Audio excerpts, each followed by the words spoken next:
Le dernier mot de la matinale, il est pour la fille non pas de Manchester mais de Liverpool, Louise Ekland. C'est pas loin. Bonjour Louise. Bonjour Thomas, bonjour tout le monde. Attention, événement, l'un des plus mythiques drapeaux bleu, blanc, rouge de l'histoire de France va être exposé cet été pour la première fois depuis un siècle.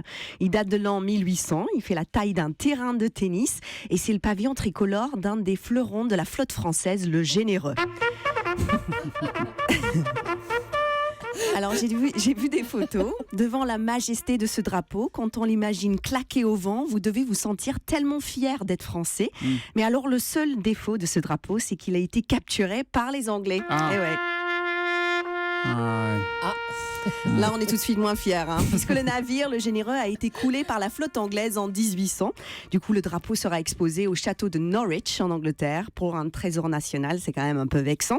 D'ailleurs, la science des drapeaux s'appelle la vexillologie. La vexillologie ?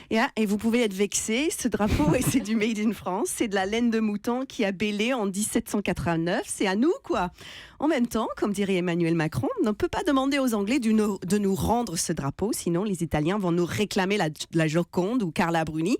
C'est hors de question, elles sont très bien là où elles sont, accrochées à leurs petits clous, on les garde.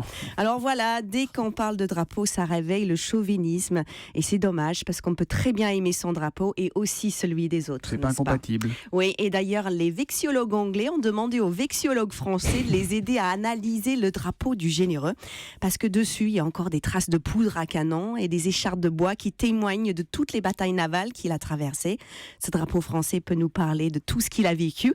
On dirait le pantalon de mon fils quand il rentre du foot.